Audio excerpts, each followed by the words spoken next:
Bado kuna Ushindi TV. Ignite your faith. Change the world. Bwana Yesu asifiwe, Bwana Yesu asifiwe. Tunaendelea na somo letu madhara au aina 6 za vyakula hatari vinavyoweza kuharibu maisha ya watu vilivyotolewa kwenye madhabahu. Tunasimama na ule mstari wa Korinto wa kwanza sura ya 10 na ule mstari wa 18 mpaka wa 20 pale. Lakini sasa tunaendelea kuangalia athari. Tunaangalia mstari ule wa 20. Sivyo, lakini vitu vile wavitoavyo sadaka wavitoa kwa mashetani wala si kwa Mungu. Nami sipendi nyinyi kushirikiana na mashetani. Hamwezi kunywa kikombe cha Bwana na kikombe cha mashetani. Haleluya.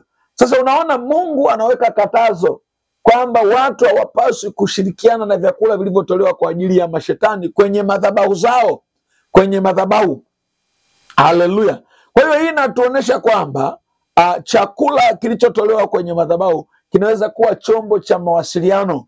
Chakula chochote, haleluya, cha ulimwengu wa roho kinaweza kuwa chakula kinachotengeneza mawasiliano na huo ulimwengu ulio ushiriki katika kukiandaa ama kuandaliwa chakula hicho.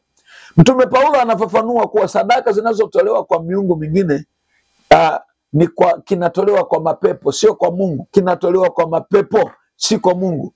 Hivyo unaposhiriki katika vyakula hivyo, unashiriki pamoja na mapepo, unajiunganisha pamoja na mapepo. Jina la Bwana libarikiwe sana.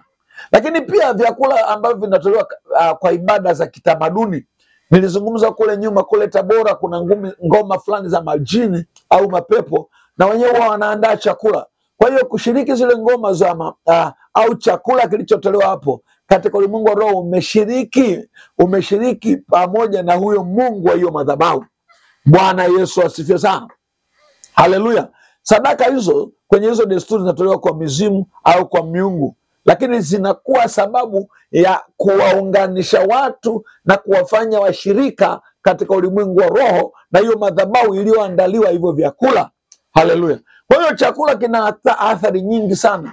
Chakula kilichotolewa madhabahuni kina athari nyingi sana katika mustakabali wa maisha yako, ndugu msikilizaji unayonisikiliza. Haleluya. Kwa hiyo chakula kilichotolewa kwenye madhabahu ya Mungu kinakuwa na uwezo wa kuleta madhara ya kiroho. Haleluya. Ibada ya sanamu. Kwa hiyo chakula kilichotolewa kwenye hizo madhabahu zisizo halali naitwa chakula kilichotolewa kwenye ibada za sanamu. Hiyo ni ibada ya sanamu. Jina la Bwana libarikiwe sana. Lakini chakula kile ambacho tunaona tunakula tukiwa katika ndoto, kile chakula sio tu ndoto ya kawaida. Hiyo ni ujumbe maalumu ambao unafikishiwa wewe, kwa sababu sio utaratibu mtu akula wakati amelala. Lakini kwa nini unakula? Maana katika ulimwengu wa roho kuna agano linaloishi ambalo linakupelekea kuingia katika hilo agano kupitia hicho chakula unachokula katika ndoto. Bwana Yesu asifiwe sana. Kwa hiyo ni muhimu sana kukaa katika uwepo wa Mungu ili kutambua kwamba hiki chakula ninachokula kina malengo sahihi ama malengo mabaya. Mifano ya chakula, haleluya, vyakula vya makumbusho ya ibada, kwamba tunaenda kula tunamkumbuka babu fulani, kwa hiyo tunaenda kuchinja mbuzi na ng'ombe tule kwa ajili yao. Katika ulimwengu wa roho mnamla yule babu. Watu wengi wamemla babu yao walipokuwa wameshiriki kile chakula ambacho wanasema ni cha kumbukumbu, ambacho wanamtaja huyo mtu.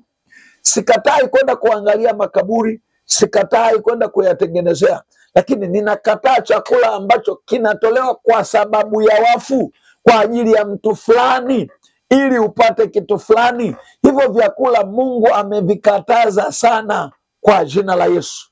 Bwana Yesu asifiwe sana. Haleluya, haleluya, haleluya.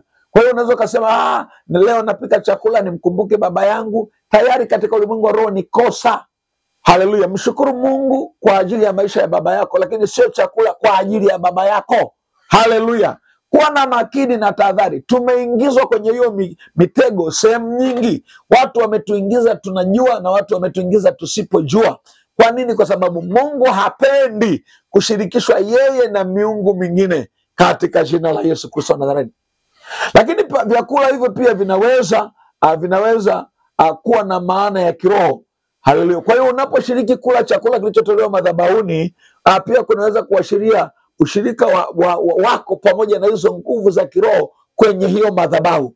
Kuwa makini sana. Haleluya. Kwa mfano wa kimaandiko, katika Agano la Kale wana wa Israeli walionywa dhidi ya kula chakula kilichotolewa kwa ibada za sanamu. Mungu aliwaonya, tumesoma katika kile kitabu cha Hesabu ile 25. Haleluya. Kwa hiyo Mtume Paulo anaeleza hatari za kushiriki vyakula hivyo. Haleluya. Kwa hiyo chakula kinaweza kuwa na uhusiano wa kina na ulimwengu wa roho. Chunguza sana, hiki ninachokula kina uhusiano gani katika ulimwengu wa roho?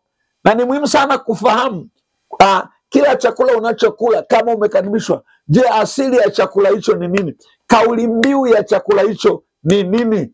Watu wengi wanakula tu na kujiingiza katika matatizo na mateso makubwa sana ambayo yanaharibu maisha ya Mungu ya watu. Bwana Yesu asifiwe sana. Katika kitabu kile cha Kumbukumbu ya Torati 14, Kumbukumbu ya Torati 14 mstari wa 3, wa 2 na wa 3, anasema hivi. Haleluya, haleluya, nisikilize. Kwa kuwa u taifa takatifu kwa Bwana Mungu wako, Bwana amekuchagua kuwa watu wake, hasa kuliko mataifa yote yaliyo juu ya uso wa nchi. Usile kitu chochote kichukizacho. Haleluya. Mungu anakataza kula chochote kichukizacho. Chakula kilichotolewa kwa miungu mingine na madhabahu nyingine ni chukizo mbele za Mungu. Ni chukizo mbele za Mungu. Haleluya. Ni chukizo. Haleluya. Kwa hiyo jambo lingine Paulo anakataza katika Agano Jipya, anaeleza hatari ya kushiriki katika vyakula hivyo. Kwa hiyo ni muhimu sana ufahamu chakula kinaweza kuwa na uhusiano wa kina katika ulimwengu wa roho. Ni muhimu sana kuwa na ufahamu wa kila chakula unachokula, asili yake ni nini, kimepangwa nini, kimekusudia nini, na je, kinatimiza sheria ya Mungu juu ya kile ninachokula?